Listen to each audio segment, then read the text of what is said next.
The Smart Cookie by Jory John and Pete Oswald. I'm a smart cookie, just like you, but I didn't always feel that way.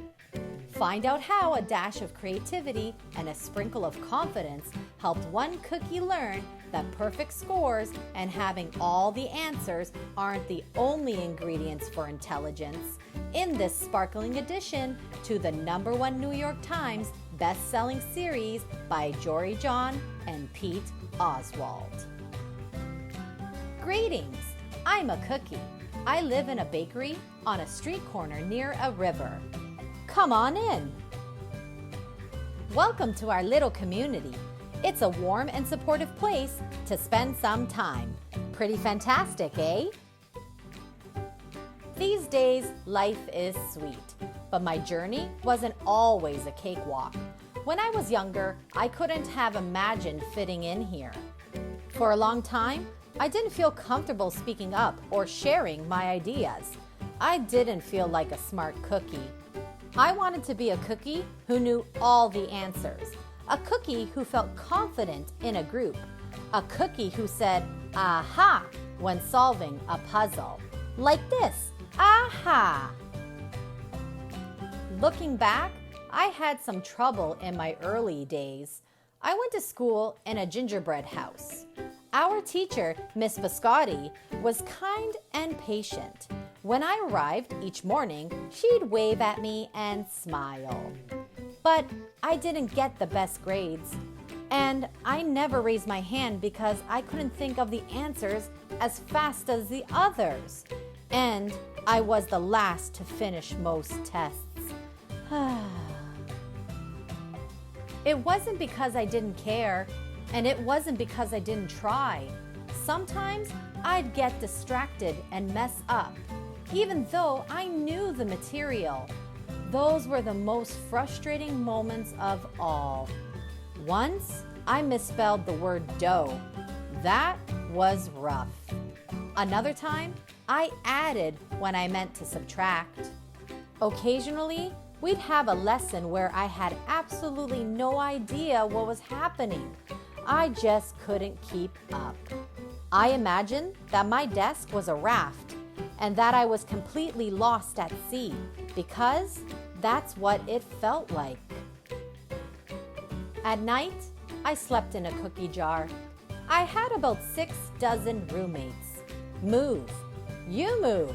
No, you move. No, you move. No, you move.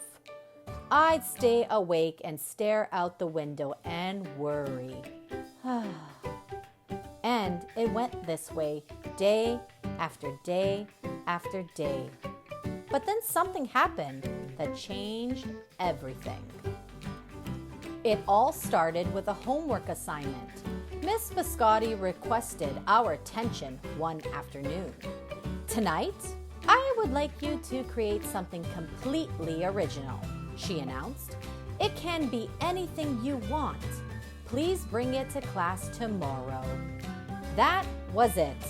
There were no further instructions. Miss Biscotti winked at me as I gathered my belongings. I felt like I had 1,000,000 butterflies in my stomach. Create anything? Something original? Due tomorrow? Gulp. When I got home, I immediately went to work. At first, I tried a cooking project. The results were half-baked. Next, I tried to hammer and nail something. It splintered immediately. Then, I tried making a sculpture. It was a complete bust.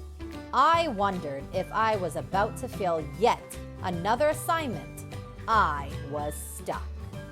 I stared out the window and watched the rain hit the river. There was something mesmerizing about the water, how it moved in such a chaotic way, swirling around and around, yet ultimately figuring out exactly where it needed to go. Aha! Suddenly, I had an idea. I decided to write something original, a poem. I came up with a title based on how I'd been feeling. My Crummy Days. After that, The rest of it seemed to fall into place. I wrote and I wrote. I lost track of time. An hour went by in a flash. Aha, I said when I was finished. I couldn't sleep that night. But it wasn't because I was worried. It was because I was excited. I felt like I had really accomplished something. I felt smart. The following day, Miss Biscotti asked for volunteers to share what we'd created. One kid showed off his original frosting art. Another kid revealed her sprinkle distribution machine. It was neat seeing how everyone was good at such different things. Finally, Miss Biscotti turned to me. "Would you like to share anything?" she asked. Gulp. I gulped. I thought I'd probably crumble under the pressure. But I made my way in front of the classroom. I noticed my hands were shaking. My mouth went dry. This poem is called My Crummy Days, I said, my voice cracking. And then I read it out loud.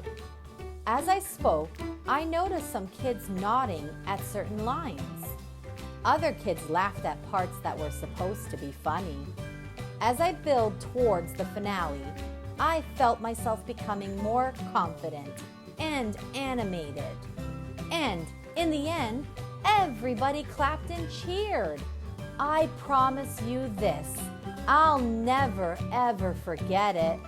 Miss Biscotti was beaming. "No one but you could have written that poem," she said. "It was completely original." Aha! I had done it. I'd created something and shared it with the world.